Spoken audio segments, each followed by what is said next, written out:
t'es entre... Ça, c'est le moment le plus dur. Ouais. T'es entre le succès et le... Putain, je sais même pas comment t'es... Et le pas d'oseille et l'oseille. C'est incroyable. Toi, t'es là, t'es connu. Ouais. Mais t'as pas d'oseille. À l'œil, t'es connu à l'œil. La honte. T'es connu. Ouais. Les gens, t'es là quand même. Hein. Ouais. Y a pas grand-chose. Même toi, des fois, tellement que tu es hype, tu te dis, putain, mais en fait, je crois que j'ai. Mais t'as rien, mon gars. Tu vois. Donc, en vrai, c'est une sensation. Putain, mais je la souhaite à personne. Quand t'as rien, pourquoi tu vas envier ton collègue? C'est ton ami, il veut que tu sois bien. Mais pas mieux que lui. Pas trop. Si toi, t'as rien, ton ami, tu seras jamais en guerre avec lui. Ouais. Par contre, s'il voit, par malheur, que t'as un peu plus que lui, eh ben malheureusement, ça va créer des envieux, ça va créer de la jalousie, des gens qui vont me parler. Tu vois le délire ou pas? Donc forcément, je le vis. Mais obligé que j'en parle, Kirsch. Mais tu connais la crime était là, et la crime était là, était... Remets. Le mec, il mettait 4 ans à remettre. 4 ans à remettre. Il finit son couplet, la crime, il voulait refaire. Ouais. Remets. Et l'autre, il mettait 4 ans. Poto, vas-y, remets là, voilà. C'était trop drôle, voilà. Et nous, on était là, on était d'arcade. Tu as vu derrière, on ne faisait pas cramer.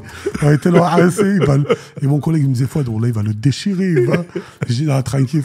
Voilà. C'est incroyable. C'est sûr, avec la crime, l'ambiance, elle est tendue.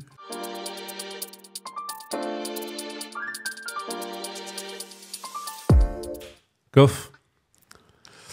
Déjà, Kirsch, on va régler un petit truc. Oh, toujours des trucs à régler avec toi. Toujours. Ça commence. Ça fait depuis que je suis arrivé, tu m'appelles Koffs.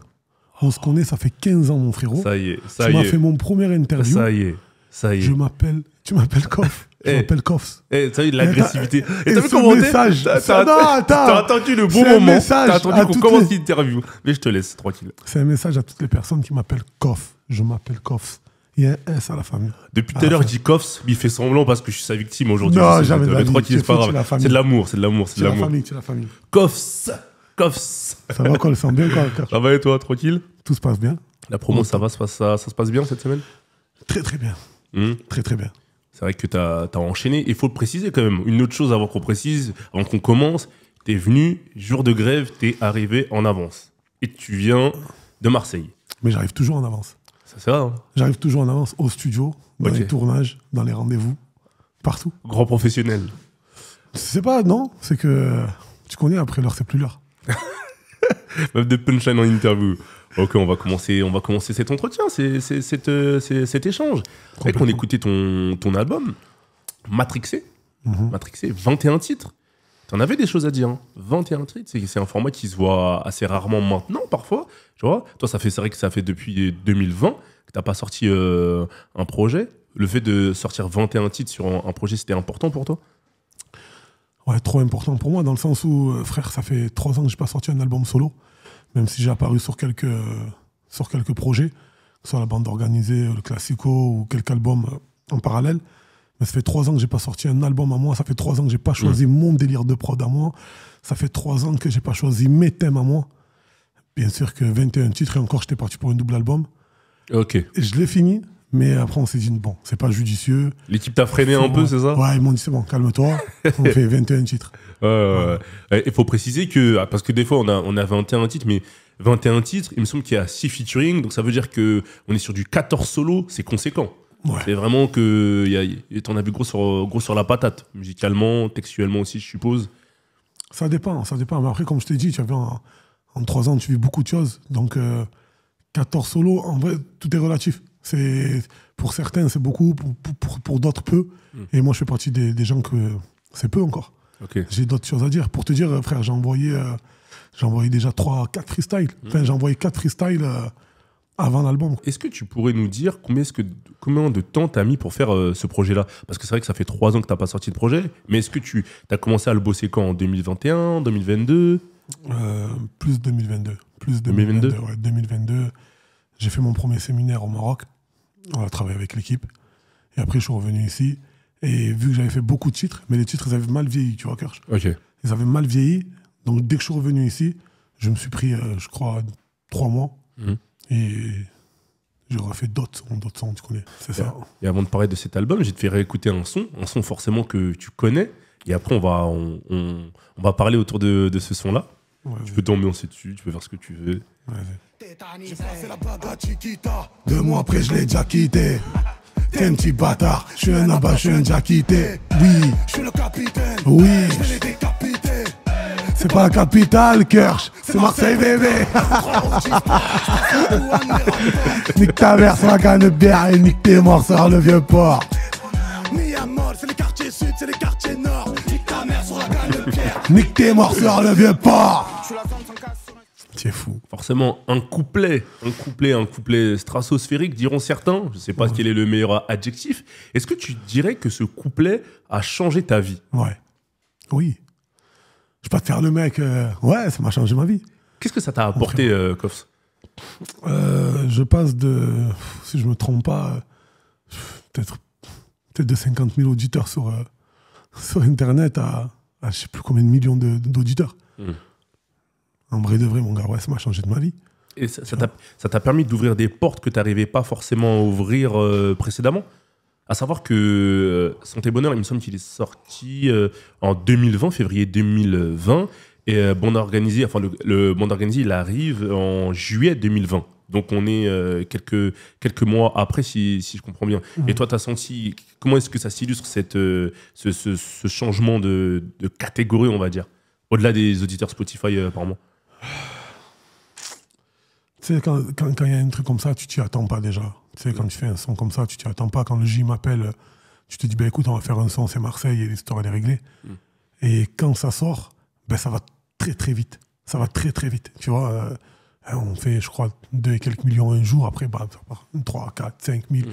Et du coup, ça va trop vite. Ça va trop vite. Tu n'as pas le temps de te poser de questions, en fait. Tu n'as pas le temps de te poser une question, mon gars, en fait. Tu vis. Tu te dis, bon, comment je vais bien rouler ma bosse avec? Comment je vais rebondir? Comment je vais rebondir? Tu vois, là, c'est tout un nouveau public. Pour moi, c'était un nouveau public. Ils ne me connaissaient pas sur ce thème-là, les gens. Ils ne me connaissaient pas sur le type Jules. Ça me connaissait on pas, va parler de ça. Et du coup, je me suis dit, bon, comment je vais amorcer ça? Tu vois, comment je vais amorcer ça?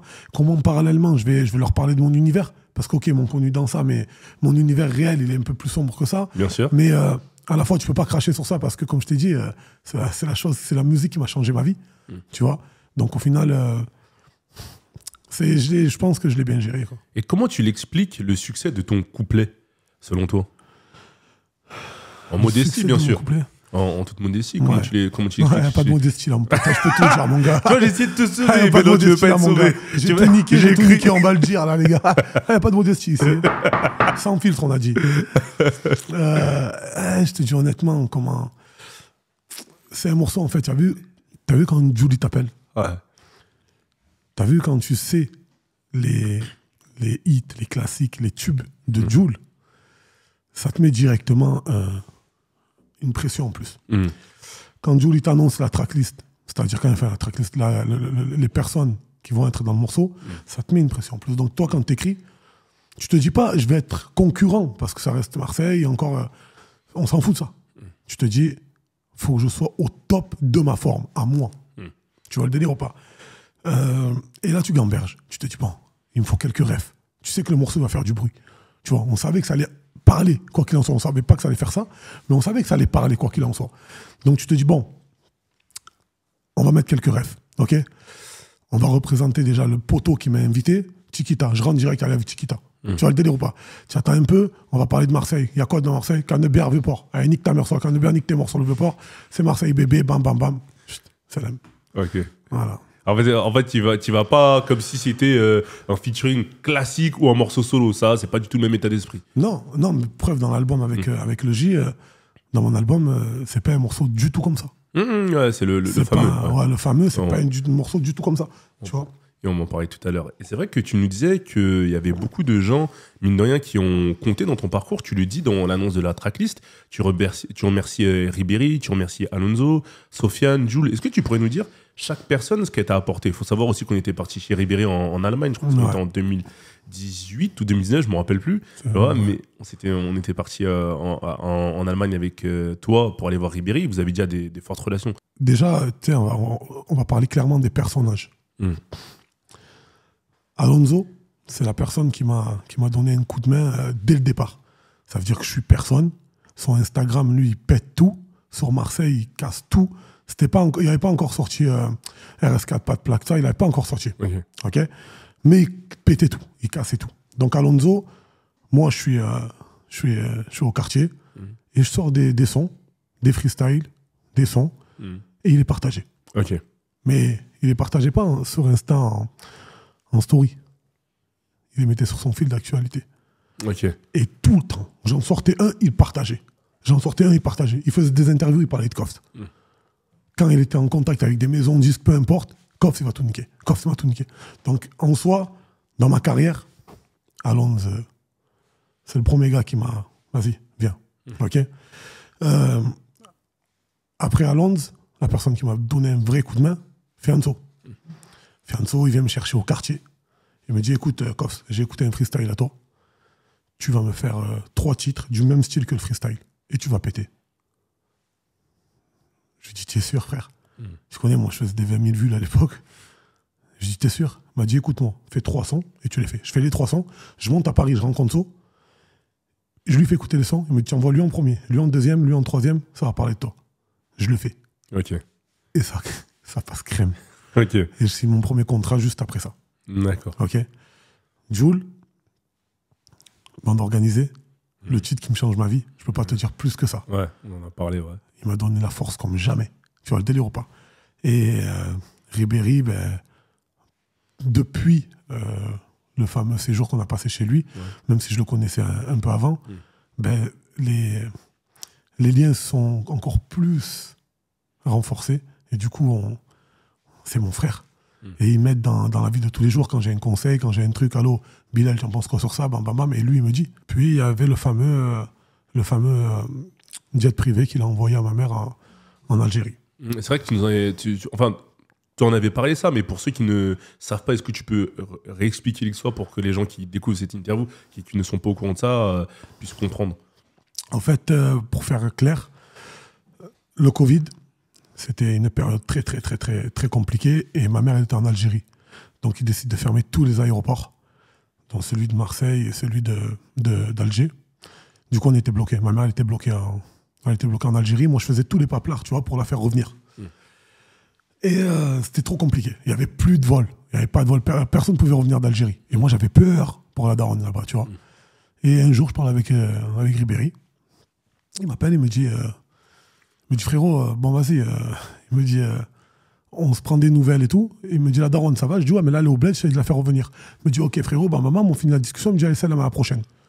Donc, on raccroche. Il me rappelle, je crois, 25 minutes après. Il me dit, ouais, elle est où, là, ta mère?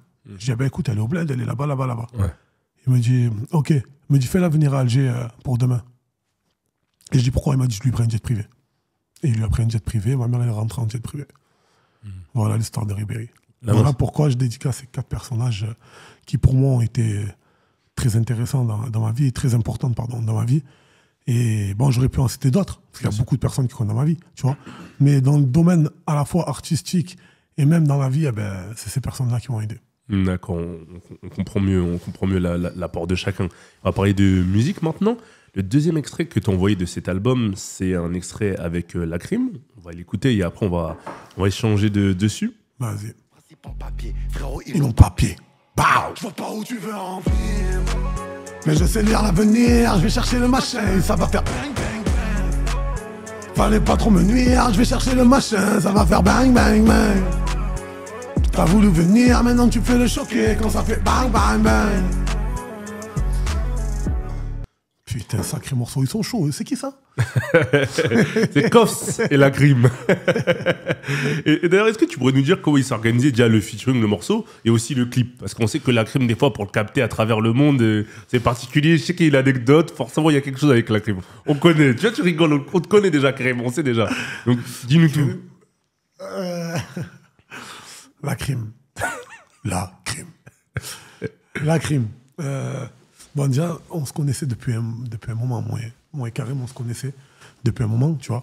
Après, tu connais, il avait sa carrière, et moi, à côté, j'avais un peu j'essayais de créer ma carrière, tu vois. Et un jour, on parle avec l'équipe, on dit, putain, les gars, j'avais fait un son chez moi. Tu vois, moi, je m'enregistre tout seul. Je te dis, moi, je m'enregistre tout seul. Donc, j'avais fait un son chez moi. Et mes gars, ils me disent, Foued, sur celui-là, il faut la crime. Je dis, ah ouais. Du coup, moi, je le contacte et je lui envoie un message. Je lui dis, frérot, je te verrai bien dans mon prochain album. J'aimerais bien. Est-ce que tu peux y être? Je peux en être. Il a écouté le son, il m'a dit, vas-y, go. Donc, du coup, je suis descendu en Espagne. Ça commence déjà. Ouais. Tu vas pas dire dans quelle ville, tout ça. Et moi, je descends en Espagne. Et au studio, tu sais, il fallait que je prenne un ingé son le plus rapidement possible. Donc, je dis au manager, trouve-moi un ingé. Il me trouve un ingé. Mais tu connais, frère, les rappeurs, ils sont très stricts dans la cabine. Tu sais, c'est saoulant quand il y a un ingé qui est à 2 à l'heure. Et l'ingé, bon, on prend le premier ingé qu'on trouve, qui est un très bon gars, c'est un très bon ingé, tu vois. Là, quand on dit ça, en général, on va parce que c'est que tu vas tirer derrière. Ok. Moi, je vais te descendre, excuse-moi. Non, et en fait, vu que la crime, il a l'habitude de gros ingés. Il a l'habitude des gros ingés, le mec. Il espérait qu'il est par corps, par... Le mec, il a...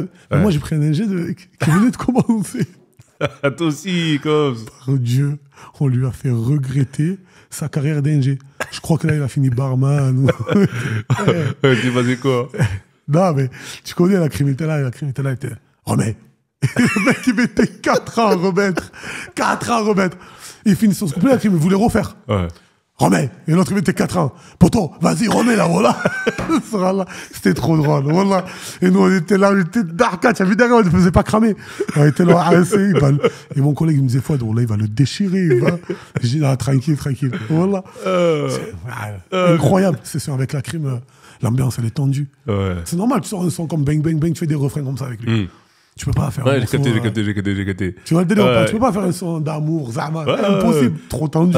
Et après, t'as pas dit, wesh, Kof, c'est quoi, cet ingé que tu nous as ramené ou... Non, mais non, il a pris sur lui, Non, mais il a été cool avec l'ingé. L'ingé, il a kiffé. Les deux, ils se sont kiffés. Mais tu connais, quand tu es en cabine, tu as envie que ça va vite. Ça aille vite, pardon. Tu vois, vas-y, remets, tu vois. Et moi, ça, c'est mon truc. Moi, j'ai tout le temps, vas-y. Tu vois, je finis mon couplet, je veux gros faire. Relance, Remets, voilà, relance. Et en soi, quand t'as des ingés, des fois, ils mettent 8 heures à changer. Vas-y, mon frérot, fais vite, tu vois. Et lui, et la crime, imagine-le avec sa voix. Remets.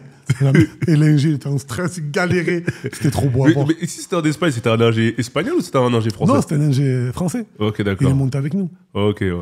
Ah, c'était drôle, là. En tout cas, ça va lui laisser des souvenirs à l'ingé. De ouf. Ok. Et le clip, il s'est fait où? Dis-nous. Parce que j'ai l'impression qu'il y a plusieurs plans. Il y a des plans où tu es en solo, il y a des plans où justement vous êtes ensemble. Le clip, il s'est fait au Maroc. Ok. Il s'est fait au Maroc. Vous avez voyagé, hein? On va pas se mentir, frère, c'est la crime. Ouais, voilà. Je t'ai dit, j'ai prévenu. Pour ça que je pose la question. Non, mais c'est normal, frérot. Tu as des plans dans le clip. C'est cinématographique. Mais après, voilà, c'est des plans. T'as besoin d'être là-bas. Ok, on n'en dira pas plus. Et les retours que tu as eu sur ce titre-là? Des très gros retours, des très bons retours. Tu sais, on a nous deux une voix assez rock, assez forte. Donc les gens, ils voulaient ce feat. Et ça, je l'avais jamais capté, tu vois. Mais en fait, en sortant le titre, j'ai compris que les gens voulaient ce titre, en fait. Le Lacrim et Koffs, ils le voulaient, tu vois. Et toi, quand tu dis que tu as fité avec Lacrim, est-ce qu'il y a cette petite pression du compétiteur, de l'artiste qui se dit... Non. Va falloir que... Non, parce qu'à la base, le morceau, je l'ai déjà fait seul, en fait. C'était après qu'on s'est dit... D'où le refrain très efficace aussi. Hein. Merci, frérot. En fait, le morceau, je l'ai fait seul. Il y avait plus de la... Tu sais, j'étais plus flatté d'avoir Lacrim sur le son que de me dire, vas-y, tu sais quoi, faut que dans le morceau, je me batte. Je fais pas ça. Tu vois. Et encore pire quand la personne, je la kiffe, ou que la personne... Lacrim, j'ai écouté Lacrim, mon gars. Bien sûr. Tu vois le délire ou pas? Donc moi, j'ai un certain respect avec les personnes, avec entre guillemets les plus grands que moi, parce qu'il est un peu plus grand que moi, tu vois.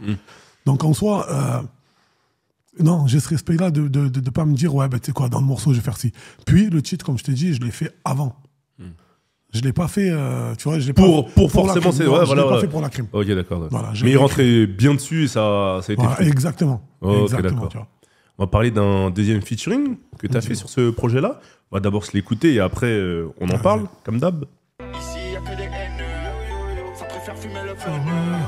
Parce que les gens de chez toi viendront pas toucher chez toi. Même si t'as mis le fameux. Ici, y a que des haineux. Ça préfère fumer le pneu. Parce que les gens de chez toi viendront pas toucher chez toi. Même si t'as mis le fameux. Des fois, la vie c'est traite. Ouais, un peu comme le rosé. La nuit, ça sort la guitare pendant les soirées arrosées. Hey, et je parle pas de la guitare arrosée. Pour toi, c'est ta poupou, ils le verront au procès. Ça fait le def. Il est chaud, il est chaud. Ils le verront au procès. Elle est pas mal celle-là aussi. Il est chaud. Voilà, il est chaud. Ça te paraissait logique forcément qu'il y ait un featuring avec Jul, vu l'histoire récente que vous avez eue par rapport à Classico organisé et Bande organisée juste avant? Non, c'était pas une question de logique. C'était plus une question de. Je t'invite réellement. Quand je dis je t'invite, tu vois, c'est pas comme certaines personnes qui te disent ouais, je t'invite dans mon projet. Non.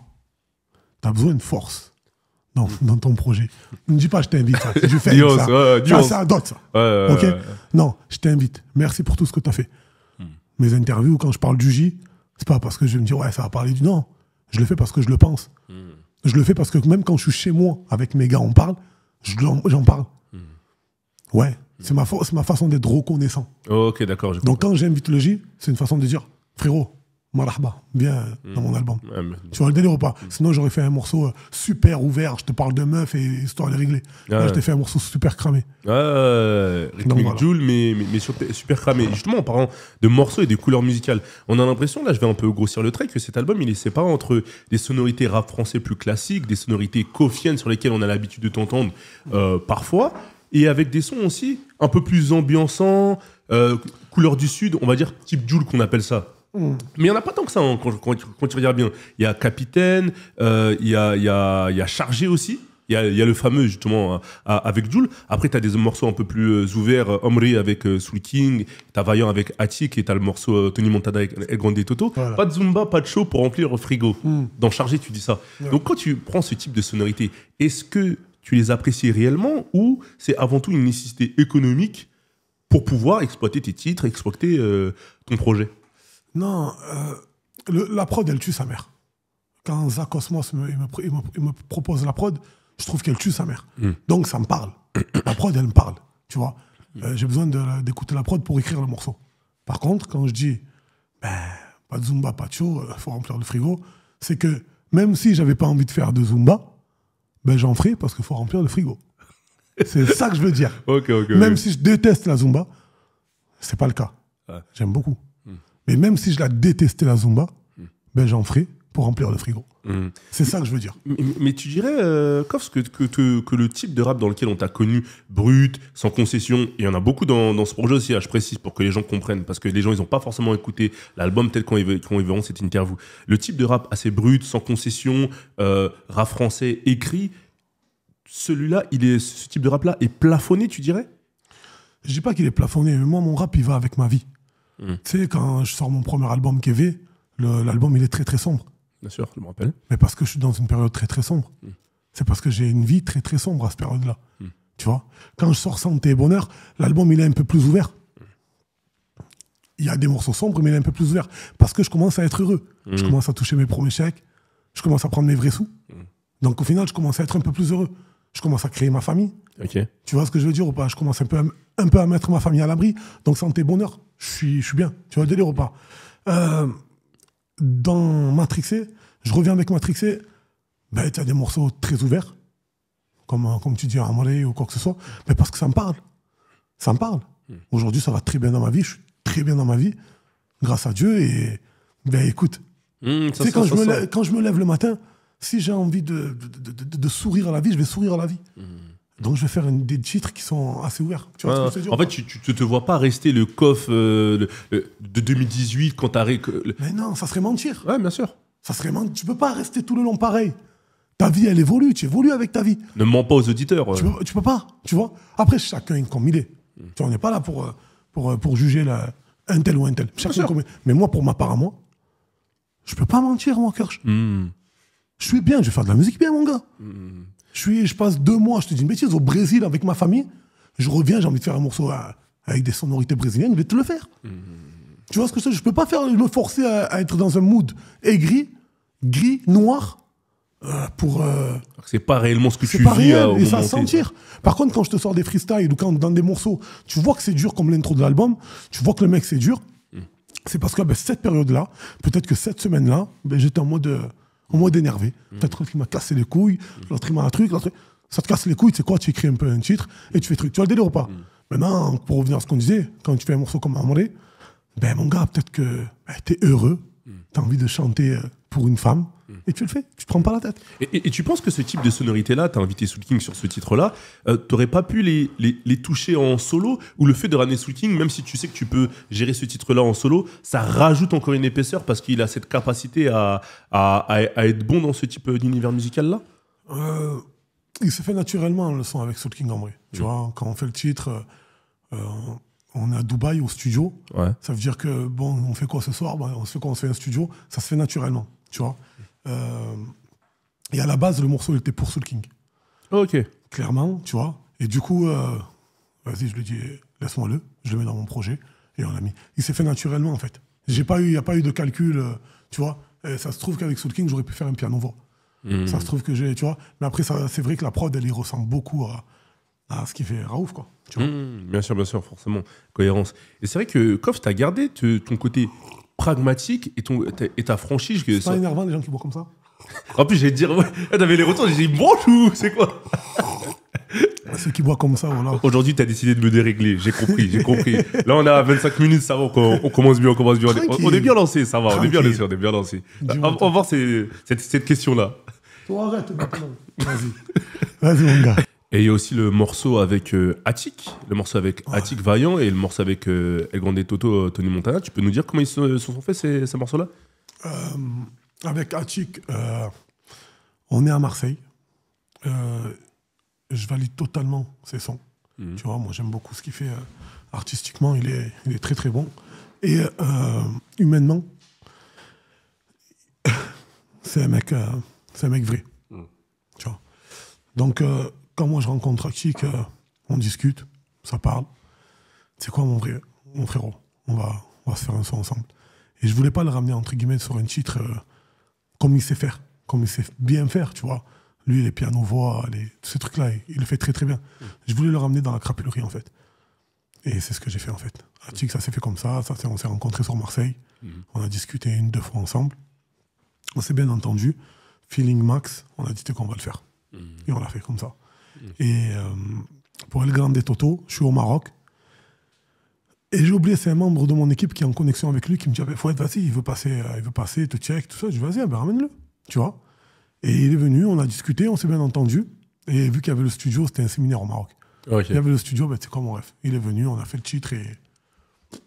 Top, je suis super content. Toi, toujours le feeling humain qui est important pour faire un featuring?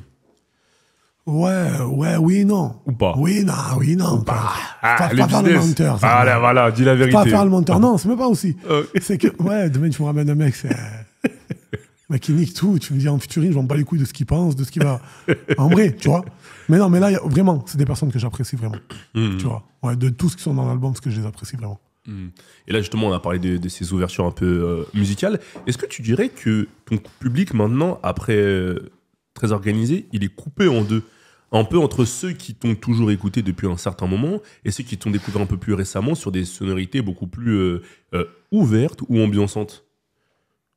Pour revenir à ce qu'on disait, tu sais, mon frérot, je fais la musique que je veux faire, pas la musique que je dois faire. Je m'attends à rien de personne, que personne n'attend rien de moi. Comme j'ai dit, si demain j'ai envie de faire un piano-voix où je parle de meuf, je le fais. C'est selon mon humeur. Moi, je chante pas selon l'humeur des gens, ou peu importe. Je vais faire ce que moi j'ai envie de faire. Donc en l'occurrence, les personnes qui attendent des morceaux plus ouverts comme bande organisée, je pense que dans l'album ils seront servis. Et des morceaux qui vous attendent des morceaux cramés, dans l'album aussi ils sont servis. Il y en a pour tout le monde là pour le coup. Il y en a pour tout le monde. Mais si demain je suis d'un mood à faire que des morceaux cramés, je vais le faire. Si j'ai envie de faire que des pianos voix, ben, je vais le faire. Tu vois le délire ou pas? Je fais la musique que j'ai envie. Tu vois, sans négliger les personnes qui me suivent, les personnes qui me suivent depuis le début, les personnes qui me donnent la force tout le temps. Tu vois le délire ou pas? Mais ça serait faux de ma part de leur proposer un truc qui n'est pas moi. Ah, au moment T où tu le fais, bien sûr. Exactement. Bien sûr. Et ça serait faux de ma part. Et les gens qui me connaissent, les gens qui m'aiment bien aujourd'hui, ils m'aiment bien pour Koffs. Pour ce que je suis, en fait. Ils savent que je suis un mec, je m'en bats les couilles. Je vais prendre un snap, tu vas pas me voir pendant 2-3 ans, je reviens avec un album, ouais, alors c'est moi, les gars. Ils savent que je suis comme ça, donc ils kiffent. Mais c'est vrai que... Accepte-moi comme je suis, ne m'accepte pas comme t'aimes. Voilà, nuance importante. Et c'est vrai que tu as enchaîné sur la prochaine question. On allait parler des réseaux sociaux, ton utilisation de Snap notamment.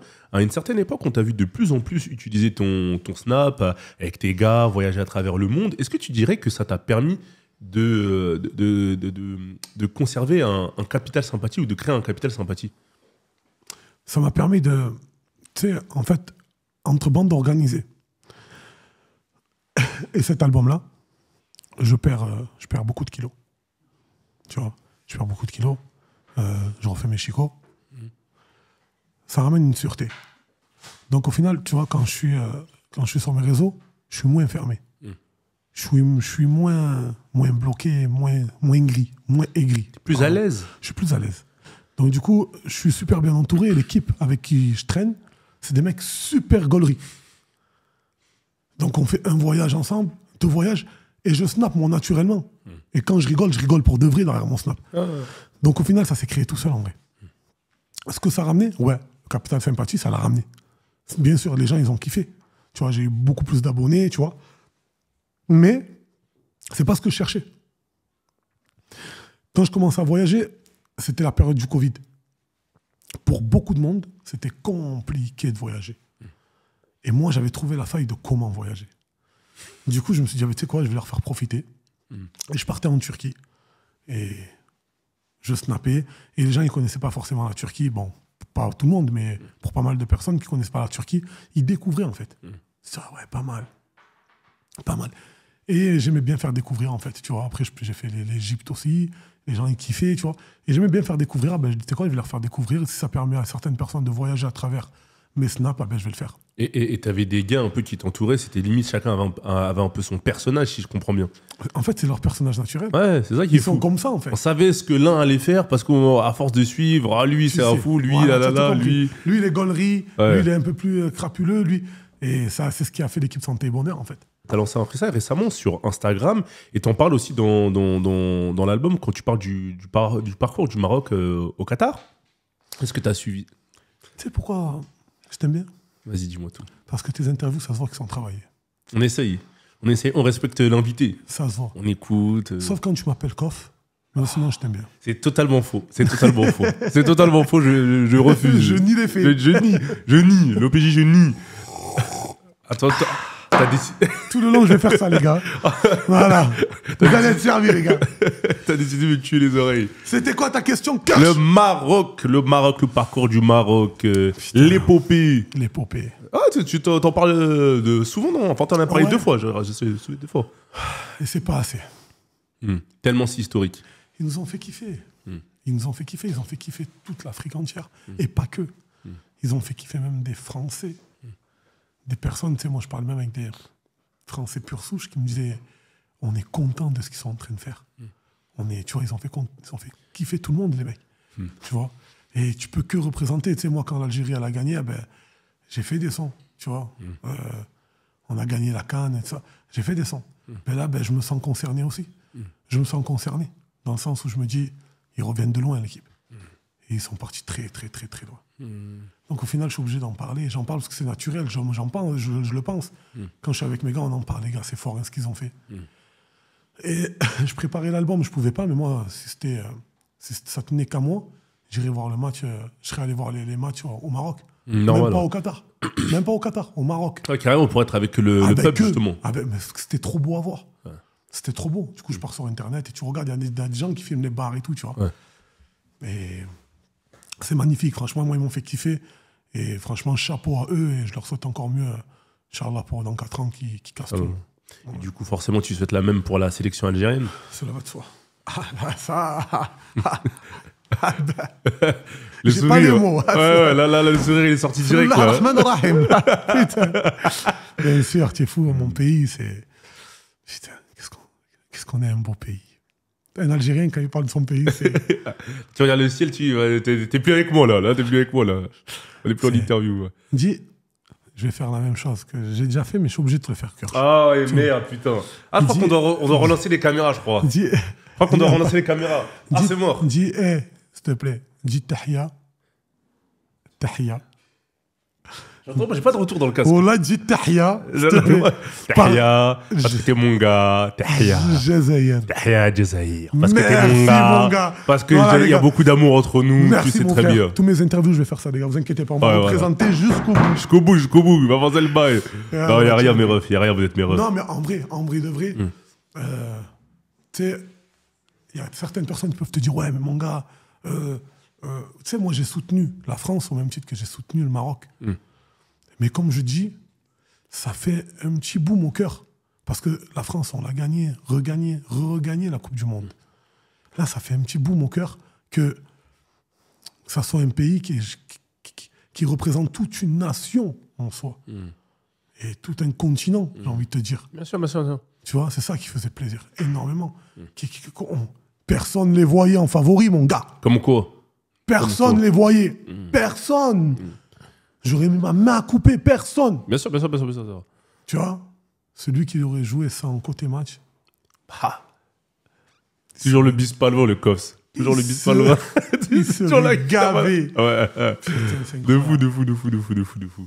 Ok, d'accord, on a ton positionnement là-dessus. On va parler d'un autre sujet. On va parler de femmes. Un sujet dont tu parles un peu plus dans cet album, j'ai l'impression. Et tu me diras si je me trompe, Koffs. Mais sur le morceau Parloir, il y a un featuring d'une artiste qui s'appelle Lazy. Il me semble bien que je connaissais pas. Il me semble que c'est la première fois que tu poses avec une artiste féminine sur un de tes projets. C'est Je suis ça. pas sûr. C'est ça. Est-ce que tu pourrais déjà nous dire comment il s'est fait ce featuring-là et pourquoi tu voulais avoir une artiste féminine sur un projet, en sachant que tu as déjà posé avec Doria récemment, hein, je précise aussi. Hein. En fait, Doria, c'est une rappeuse. Lazy, c'est une chanteuse. Qui kick aussi. Ok.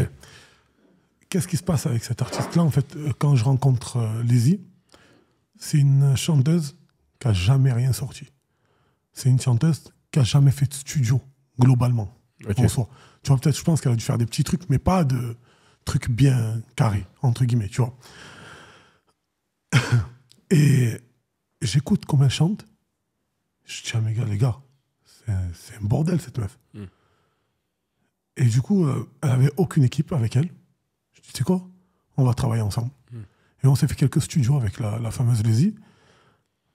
Un son, 2 sons, et elle me montrait que la meuf, elle était très forte, tu vois.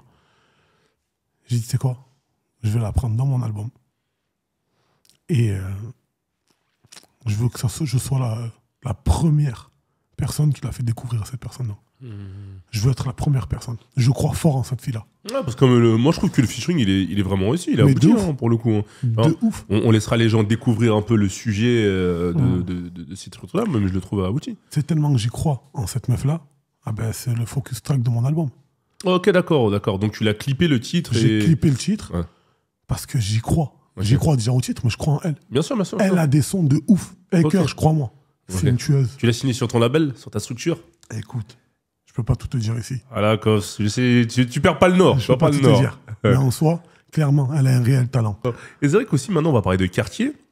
Avec Koffs, quand t'écoutes, ceux depuis le début, peut-être un peu plus maintenant, mais ceux depuis le début quand même, t'as une vision du quartier qui est faite de trahison, d'égocentrisme, d'individualisme, qui est bien loin de la vision parfois qu'on entend du quartier, la solidarité, on est tous ensemble, on se tient tous la main.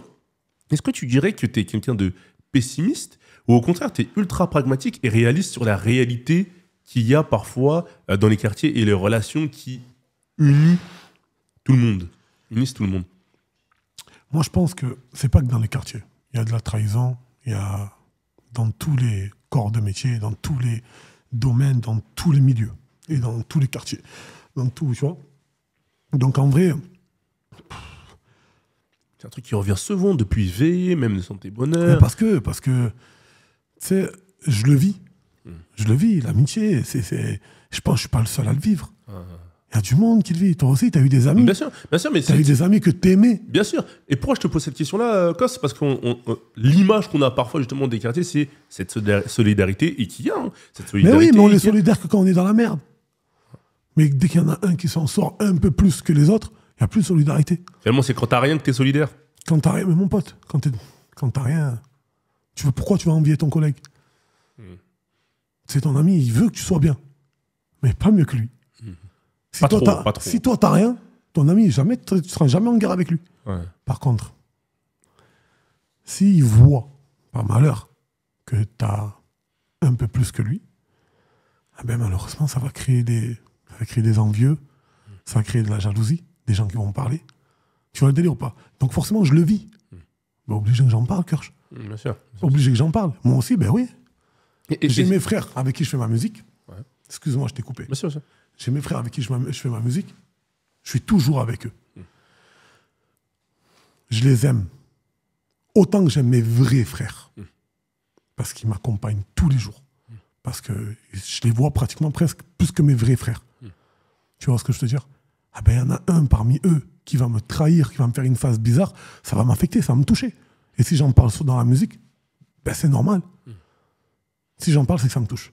Et que ça peut toucher surtout quand ça vient de la proximité. Voilà. Et il y a même une phase où tu dis, il me semble c'est dans le morceau Haggar, tu dis, en gros, il me semble, hein, de n'aime mémoire, pas les Haggar. on n'aime pas les Haggar, mais des fois les Haggar Non. ont raison de Haggar. Ben ouais, je déteste les Haggar. Pour moi, c'est la pire race au monde. Ceux qui s'en prennent aux plus faibles. Tu vois, parce que j'ai été jeune et on m'a déjà Haggar. Je sais ce que c'est de se faire Haggar. Non. Tu vois. Mais tu as vu des fois, tu vas prendre parti pour quelqu'un qui se fait Haggar, ah ben Wallah, il va se retourner contre toi. Wallah, toi, tu l'as défendu. Ah ben Wallah, il va continuer à couler cette personne-là qui l'a Haggar. Forcément, tu t'es mêlé pour rien en fait. Tu vois ce que je veux te dire ou pas? Ça, je vois très bien. Des fois, tu as des amis. Écoute bien celle-là. Des fois, tu as des amis. Ils s'emboucanent avec une tierce personne. Toi, c'est ton pote, le mec qui s'est emboucané. Tu vas prendre parti pour ton pote. Tu vas rester avec ton pote. Tu vas lui donner raison. Et même peut-être s'il a tort, tu vas lui donner raison. Tu sais ce qu'il va faire 2 semaines après? Tu vas rouler en voiture, il va plus te calculer. Et il va aller calculer le mec qui critiquait. Tu vois ce que je te dis ou pas? Ben, au final, il avait raison de te niquer ta mère. Donc c'est ça la morale de l'histoire. La finalement. morale d'histoire, j'aime pas les Haggar. Mais voilà que des fois, ouais, il a eu raison de lui niquer sa mère. En vrai. Ben ouais, mon gars. Voilà. La raison des Haggar. Oh, on l'a bien compris. Merci. Mais par contre, il y a un morceau qui fait très justement quartier solidaire. J'aime pas tomber, vas-y. Mais par contre, tu vois la petite transition, il y a un morceau qui justement donne une impression de solidarité. Enfin, je pense qu'elle est bien réelle. C'est le morceau Herbel Gang. Tu as ramené un peu tous les artistes qui sont issus du quartier d'Herbel, qui est un quartier de Marseille. Il y a Naps, il y a Wari. Sur ce titre-là, notamment, il y en a d'autres aussi. C'était important pour toi de faire ce morceau-là avec les artistes de ton quartier? C'était pas... Ça me fait plaisir, mais c'était pas important pour moi. C'était important pour les personnes qui sont dans ce freestyle-là. Pour certaines personnes qui sont dans ce freestyle-là. Moi, je suis issu d'un quartier, Herbel. Il y a beaucoup de talent, Kirsch. Énormément de talent. Et peut-être pas la visibilité qu'ils méritent aujourd'hui. Mais j'y crois. Je pense qu'ils vont tout casser. Parce qu'ils sont vraiment bons. C'est une chose que j'ai jamais fait. Aujourd'hui, je pense que j'ai une certaine lumière qui fait que je peux leur donner un peu. Mais pourquoi pas? J'ai pris une prod et j'ai dit aux jeunes, faites-moi votre meilleur 12 mesures. Allez-y poser. Tu vois. Allez montrer à la France que vous cassez tout. Allez montrer, tu vois. Pour à ma petite échelle, bien sûr. Les personnes qui me connaissent en soi, ils vont voir qu'il y a des talents réellement. Et allez prouver, quoi. Allez prouver, tu vois. Moi, je crois en eux. Donc finalement, ouais, comme tu dis, c'est plus pour les artistes en développement non identifiés du quartier que ceux qui sont déjà identifiés et qu'on connaît déjà. Ouais, bien sûr. Tiens, un freestyle à YL ou à Naps ou à Wari, ben, ça ne va pas leur rapporter plus que ce qu'ils ont aujourd'hui. Tu vois. Mais il y en a d'autres qui méritent d'avoir plus que ce qu'ils ont aujourd'hui. À eux, je pense que ça va leur apporter. Tu vois. En toute humilité, bien sûr. Personne n'est mieux que personne. Je les respecte autant que je me respecte à moi. Autant que je respecte un Nabil, je vais respecter le petit du fin fond du quartier. C'est pareil. Ok, d'accord. Et on va parler justement d'un titre qui est important. C'est un titre où justement ça parle de respect aussi d'une personne importante. Je te le mets et après on va en parler. On a la même mère, mais on a plus de père. Quand papa est mort, je savais plus quoi faire, j'ai trouvé que toi. Mon frère, Des fois ça va pas, on se prend la tête, mais moi je meurs pour toi. mon frère, Un jour je suis à terre, comme ma maman terre, je compterai sur toi. mon frère. Si on est père, On n'a plus rien à perdre, tu sais pourquoi, mon frère. tu resteras mon frère, ce malgré tout. Entre nous, ne laisse pas les gens mettre des doutes. Si je meurs, je compte sur toi pour me mettre dans la soupe. Quand je te dis que je t'aime plus que tout. J'exagère pas quand je te dis que je t'aime plus que tout. À comprendre ça là. Un morceau qui s'appelle RG. Ouais. C'est une personne, il me semble bien, si j'ai bien compris, il me semble que c'est ton frère. Est-ce que tu peux nous en dire plus? Parce que déjà, il me semble que tu en parlais déjà dans tes premiers titres à l'époque. Alors là, tu en as fait un titre où tu parles justement de votre relation, etc. Est-ce que tu peux nous dire qu'est-ce que cette personne t'a apporté dans ta vie? Même si moi, j'ai pu le comprendre en écoutant le projet, mais c'est pour que les gens puissent mieux comprendre quand ils regardent l'interview. RG, c'est mon grand frère. RG, c'est mon grand frère. Et c'est une des personnes que j'aime le plus de toute ma vie. Je l'aime au même titre que j'aime ma mère, quoi. Tu vois, je l'aime au même titre que j'aime ma mère. Et tu sais, j'ai perdu mon père tôt. Et c'est lui qui a pris le relais, en fait, du daron. T'avais quel âge à ce moment-là, Kof? J'avais 17, 18 ans. C'est lui qui a pris le relais. J'avais pas les épaules, moi, pour tenir encore. C'est lui qui a assuré. C'est lui qui m'a bien mis. Et même quand mon père était vivant. Et en plus, c'est vrai que c'est que tu dis que tu l'aimes plus que tout, tu le redis, et tu dis qu'en fait, il t'a aidé dans ta vie, mais limite, on a l'impression que peut-être que tu sais même pas si t'avais été là, s'il n'avait pas été dans ta vie. Non, je serais pas là. Je serais pas là s'il est...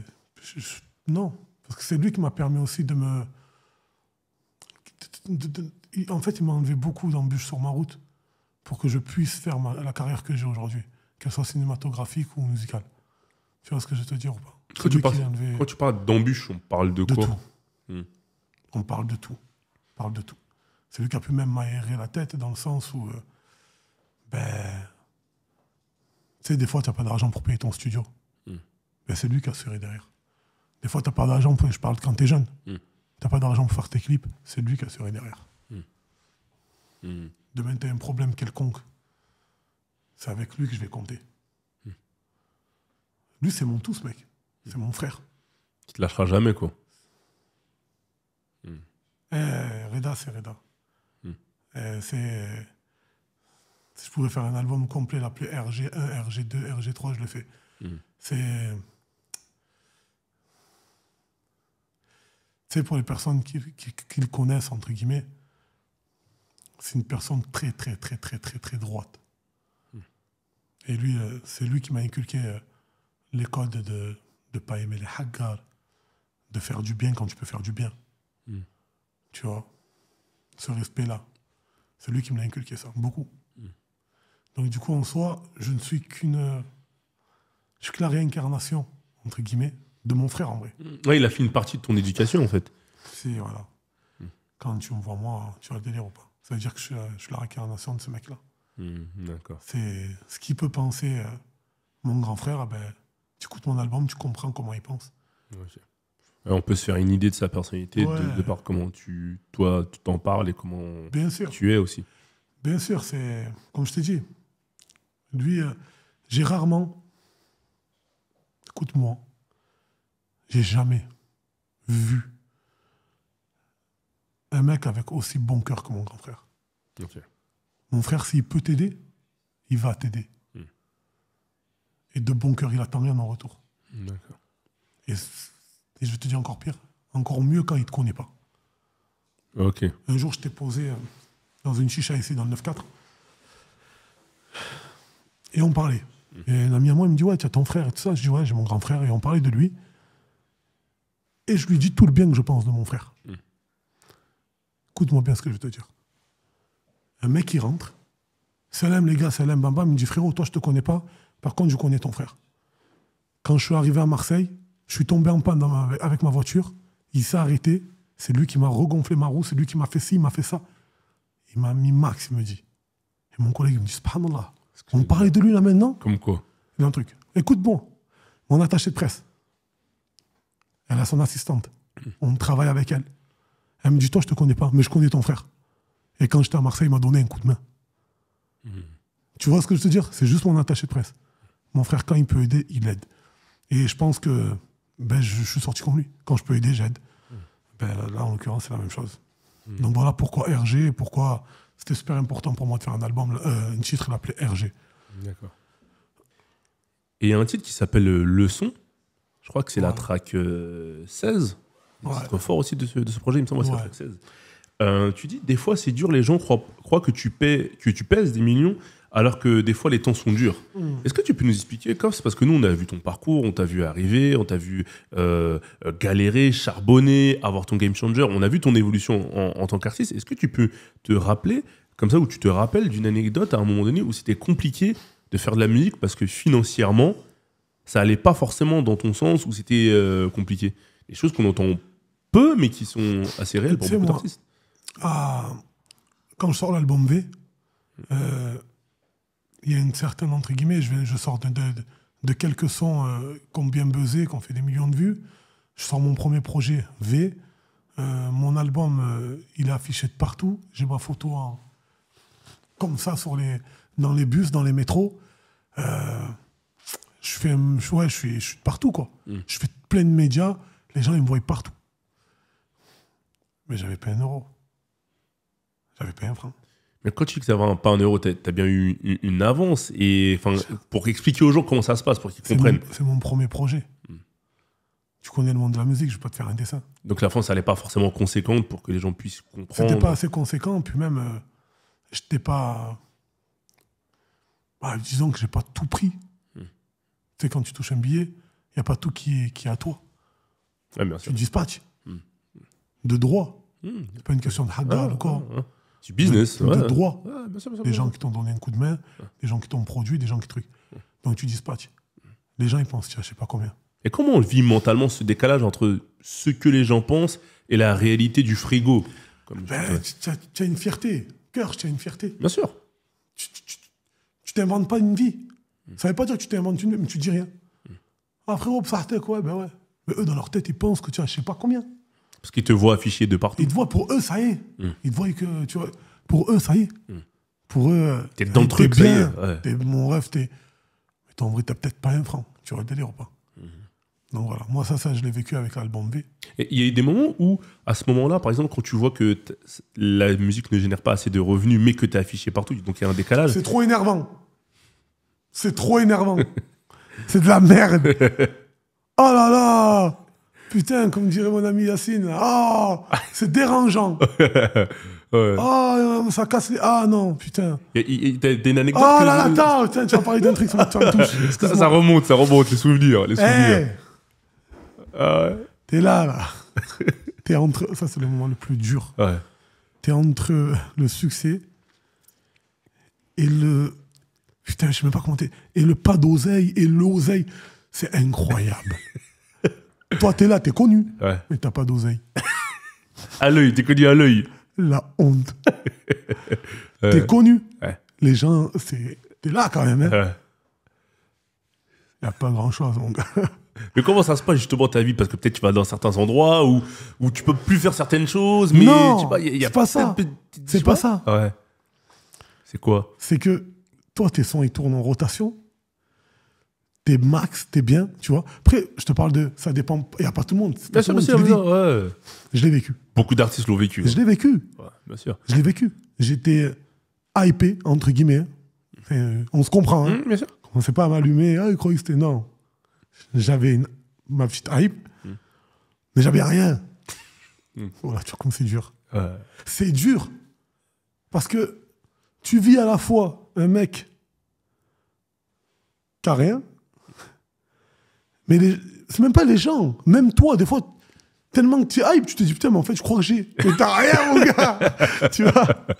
Donc, en vrai, c'est une sensation, putain, mais je la souhaite à personne. C'est une sensation... C'est comme si, je vais prendre l'exemple d'un travailleur. Il travaille. ça paye, mais il n'y a rien. Va la comprendre là. Tu travailles, ça paye, mais t'as rien. C'est pourri, mon gars. Ça te donne des envies d'arrêter, enfin, peut-être pas des envies d'arrêter, mais est-ce que tu y songes? Mais tu peux pas t'arrêter parce que tu te dis ça paye, là c'est bon, ça prend. Ouais. C'est bon, c'est cool, ça va rentrer en fait. Mais il y a une période en fait. Ouais. Moi je pense que c'est ça. Tu travailles, Ouais. t'es connu, tu prends des petites cacahuètes et t'as une période, je pense. Oh, elle est longue hein, par contre. Ah, les gars, accrochez-vous. Hein. T'as une période où t'es connu mais t'as pas d'argent. Et après cette période-là, t'as l'argent et t'es connu. Quoi. Tout rentre en phase. Voilà, tu vois le délire ou pas. Après, ça dépend. Hein, tout. Je me comprends quand je dis t'as l'argent. Hein. Mais tu es mieux, tu vois. Donc, je pense pas que les gens ils baissent les bras à ce moment-là parce que c'est une période où ça va, comme je t'ai dit, t'es hypé et tout ça, donc ça va. Ça te permet de tenir. Ça te permet de tenir, en fait. C'est ça, l'espoir. C'est l'espoir. L'espoir Voilà. fait vivre, comme on dit. La mort. Et le dernier sujet qu'on va aborder, c'est le cinéma. Il faut savoir que toi, tu as des grandes capacités d'acteur par rapport à ce qu'on a pu voir, ce que tu as pu faire. Il aime trop me senser. Mais après, tu sais pas ce que je vais te dire après. Ah, ok. Excuse-moi. C'est pas que je te parle le terrain, il a Désolé. pas compris. Il a pas compris en fait. Mais finalement, qu'est-ce que ça dit à ce niveau-là? Est-ce que tu as des films qui vont arriver? Parce qu'on t'a pas trop vu sur ce créneau-là récemment de façon régulière. Est-ce que tu as des films qui vont arriver en 2023? Est-ce qu'on t'a appelé quoi pour le Cinoche? En vrai, la question elle est simple. Je vous regarde à vous parce qu'il croit qu'il va me la faire à l'envers. Je ne te dirai rien. Mais dis-nous, je sais pas Il n'y a moi. pas d'exclus pour Appelite. Ah vraiment, Si tu la, veux la, savoir. la générosité, hein, vraiment. Non, cette année, alhamdoulilah, il s'est passé beaucoup de choses cinématographiquement. Ok. Parler d'un projet concret, je pourrais pas te dire clairement les noms, etc. J'ai pas le droit. Clairement, la vérité, j'ai pas le droit. Mais il se passe pas mal de choses cinématographiquement. Si tu me suis sur Snap, tu vois que je suis super. Je suis beaucoup en tournage ces temps-ci. Je suis pas mal en tournage. Donc, ouais, cette année, j'ai beaucoup tourné. Donc, il y a des choses qui vont sortir en 2023, d'autres qui vont sortir en 2024. Mais en tout cas, restez branchés. Et finalement, entre la musique et le cinéma, qu'est-ce que tu apprécies le plus et où est-ce que tu devrais évoluer le plus dans les années à venir? Cinéma. Ah ouais? Ben ouais. Tu sais, comme je t'ai dit tout à l'heure, déjà, tu vieillis mieux dans le cinéma, je pense, selon les rôles que tu fais. Mais dans la musique, ils sont, je ne vais pas dire on est, mais ils sont très peu à bien vieillir. C'est dur. C'est dur de maintenir le cap dans la musique, de rester longtemps et de continuer à sortir des titres et faire des disques d'or. C'est dur, mon gars. Et est-ce que je m'en sens capable? Bien sûr, je m'en sens capable. Maintenant, ce que je vais le faire, c'est une autre chose. Tu vois ce que je veux dire? Donc, personnellement, non, moi, c'est le cinéma. Après, je pense que j'arrêterai ma carrière sur le cinéma, quoi. Ouais, puis même, je kiffe jouer. Je préfère même jouer que chanter, quoi. Ah ouais? Carrément? Okay. Ouais, c'est différent. Mais je prends plus de plaisir à jouer. Je prends plus de plaisir à jouer. Peut-être parce que ça fait déjà depuis l'âge de 13 ans que je chante. Maintenant, j'ai un peu le ras-le-bol. J'en ai ras-le-bol, mais jouer, c'est... Je kiffe ça. Donc forcément, en tout cas, en 2023, même si on n'a pas les noms, on va te voir sur le grand écran. Voilà, on va me voir sur pas mal de projets même. Okay. Sur pas mal de films, de séries. Voilà, grâce à Dieu, non, comme je t'ai dit, cette année, c'était très bien. Ça va pas s'arrêter. Tu sais, je pense que même si demain un jour j'arrête d'arrêter la musique, chose qui est fort probable, je pense que ça sera j'arrêterai sur le cinéma, quoi. Je continuerai sur le cinéma. Et businessment parlant, le cinéma, c'est plus rentable pour toi que la musique, toi qui es dans les deux mondes, sans forcément te parler de chiffres exacts? Disons que je suis arrivé à un stade de ma vie où je peux me permettre de faire ce qui me plaît. Donc, je ferai ce qui me plaît. Si je me sentirais mieux dans la musique, je continuerai la musique. Si je me sentirais mieux dans le cinéma, je continuerai le cinéma. Après, si tu me demandes ce qui rapporte le plus, parce que je sais que toi, t'es un petit vicieux et que c'est ça que tu veux savoir, Je connais ton gars. c'est différent. Ouais. C'est différent. C'est deux économies différentes, en fait, entre la musique et le cinéma. Voilà, c'est totalement différent. Quelle réponse de politique? T'es fort. J'ai essayé. Qu'est-ce qu'on peut te souhaiter pour la suite, Koffs? Que tu me laisses tranquille, mec. Ça y est, au bout d'une heure de GA, ça y est, t'es libéré là. T'es libéré. Là, je vais aller me fumer une chicha. Non. Qu'est-ce qu'on peut me souhaiter? Santé et bonheur. Ce qu'on peut me souhaiter. La vérité, Que Dieu me garde les personnes que j'aime le plus dans ma vie, qu'il me les garde auprès de moi, que ce soit ma famille proche, que ce soit mes amis. Après le reste, je ferai en sorte d'aller le chercher, que ce soit cinématographiquement ou musicalement. Tu vois, je fais en sorte d'aller le chercher, mais souhaitez-moi que du bonheur et surtout le bonheur familial, super important, Kirsch. La base. C'est la base. La base. Le reste, c'est futile. Ouais. Je vais te retenir encore 2 minutes. Ah, là, c'est toi qui me retires, là, c'est toi. Je te dis ça et c'est fini, non. Faut savoir Ouais. différencier sa vie artistique et sa vie de famille. Chose que pas beaucoup de personnes n'arrivent à faire. Quand tu arrives à différencier ces deux cas-là, tu as réussi ta vie. Parce que quand l'artistique, ça marche pas, tu te dis, alhamdoulilah, j'ai ma femme, j'ai mes enfants, j'ai mon chez-moi. Tandis que quand tu mélanges les deux, ah ben quand il y en a un qui s'écroule, c'est les deux qui s'écroulent. C'est là où tu as perdu la guerre. Tu vois ce que je veux dire? Il faut ton cocon. Et moi, ma spécialité, c'est que dès le départ, j'ai différencié ma famille de mon travail. Si ça va pas au travail, ça va pas infecter ma famille. Je vais pas rentrer chez moi, rendre fou ma femme, putain, le travail, c'est... Non. Je parle pas de mon travail chez moi. Ne faites pas rentrer mon travail chez moi. Tu vois ce que je veux dire ou pas? Tu mets une frontière. Mais même pas une frontière. Frère, je mets un fossé de... Je sais pas combien... Mais impossible. Sinon, si dans ton travail, tu parles travail, chez toi, tu parles travail, avec tes potes, tu parles travail, musique, ça y est, mon frère. C'est normal, tu fais un burn-out. Ouais, bien sûr. C'est normal. En vrai de vrai. Tu vois? Donc, le vrai truc, c'est que j'arrive à dissocier les deux. J'ai ma famille, que j'aime, j'ai mon travail. Demain, ça va pas au travail, c'est pas grave. Même si je finis livreur de pizza, je serai heureux. J'ai ma famille chez moi. De toute façon, mon exemple, c'était qui, Kirsch? Mon exemple, c'était qui? Moi, mon exemple, c'était mon père. Toute ma vie, j'ai vu mon père partir au travail le matin, 5h du matin. Il rentrait à 19h. Il rentre, il fait sa douche, il s'assoit. Ma mère, elle lui sert à manger. Il se met devant la télé, il est tranquille.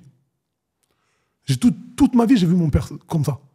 Mon but, c'est de devenir comme lui. C'était et c'est toujours le but de devenir comme lui. Tu vois ce que je veux dire ou pas? À un moment, moi, ça n'a jamais été Tupac, mon exemple. C'est pas Biggie, moi, la vie de Biggie, la vie de trucs. C'est pas mon exemple, moi, ça. Donc, au final, en vrai de vrai, tout ce qui m'arrive là, c'est du bénéf. T'es en bonus, en fait. Ouais. C'est un bonheur, c'est du bénéf pour moi. Mais demain, je retourne à l'usine, parce que j'ai déjà travaillé, j'étais agent de sécurité, je fais beaucoup de travail, moi. Si demain, je retourne au charbon, j'irai le faire avec le sourire, tant que j'ai ma famille chez moi. Tant que j'ai mon chez moi. Alhamdoulilah, elle est là, la vraie richesse. Je vais pas te sortir les grands discours des autres qui vont te dire l'argent ne fait pas le bonheur. Ouais, il fait le bonheur, il n'y a pas de souci. Il n'y a pas que ça. Il n'y a pas que ça. Non, il n'y a pas que ça. Bien sûr qu'il n'y a pas que ça. Non, il n'y a pas que ça. C'est important, c'est des sages-paroles. Bien sûr, mon frère. Il y a des gens, ils ont beaucoup plus d'argent que certaines personnes, mais qui envient d'autres personnes juste parce qu'il a une famille. Juste parce que l'autre personne, il a une fille, un garçon, sa femme. C'est là où tu te rends compte que cette phrase-là de l'argent ne fait pas le bonheur, c'est par rapport à ces cas-là, en fait. Quand tu sais qu'il y en a, ils ont beaucoup plus d'oseille. Et finalement... Mais qui envient des gens qui n'ont rien. Et quand tu vois des mecs qui ont plus d'oseille, de toute façon, c'est connu. Plus d'oseille, plus gros problème. Tu vois? Et moi, mon tout petit niveau, des fois, je vois des personnes qui vivent avec peu. Leur petite famille, leur foi, leurs enfants. Ils vivent bien. Ils sont cool. Ils sont en paix avec eux-mêmes. Ils sont sereins, en fait, bien sûr. Ils sont en phase. Ils sont en paix avec eux-mêmes. Ils n'ont pas 12 000 papiers à remplir. Ils n'ont pas... C'est réel. C'est réel. Ils n'ont pas tous ces problèmes-là que ceux qui ont un peu d'argent ont. Tu vois ce que je veux dire? Donc, en vrai de vrai, concentre-toi sur ta vie. La musique, c'est la musique. L'artistique, c'est l'artistique. C'est deux choses différentes. Concentre-toi sur ta vie. Du moment que tu es heureux chez toi, tu as gagné la guerre. C'est comme ça que j'ai réussi à le faire. C'est en ne pas mélangeant les deux. D'accord. C'est trop dangereux. Je pense que c'est une belle façon de conclure cette interview. Est-ce que tu as un dernier mot à ajouter, Koffs? Je pense que j'ai assez eu la Boko. Que j'ai Bien beaucoup bu, parlé. t'as bien bu. Tellement ils l'ont rempli et tout. C'est de l'eau, c'est de l'eau, c'est de l'eau. Ils servent de la vodka, les gars. Ah là, des on coupe. interviews. Ah, il n'y a plus de batterie. Bah, on coupe. Ah, merci à toi, Koffs. Merci à toi, Kirsch. Franchement, ça me fait super plaisir. Tu sais que ça me touche toujours d'être chez Rapélite, parce que vous êtes les premiers chez qui j'ai fait ma première interview. Ouais, je me rappelle, Je ouais. l'ai faite chez vous. Ouais. Et ça me fait plaisir. Quand on me dit, ah ben, tu vas voir Karim et tu vas voir Kirsch, ben, ça me fait super plaisir. Et c'est sincère. L'évolution, c'est bien aussi. Ça nous fait plaisir de te recevoir. En plus, tu as bien évolué depuis, donc c'est cool. Là, par contre, tu m'as saoulé. Je peux y aller Genre de bâtard. Vas-y, quoi. Merci, mon frérot. Bravo, Franchement, bravo. hey, Kirsch, bougez pas, Rapélite. Bien vu, mon ref.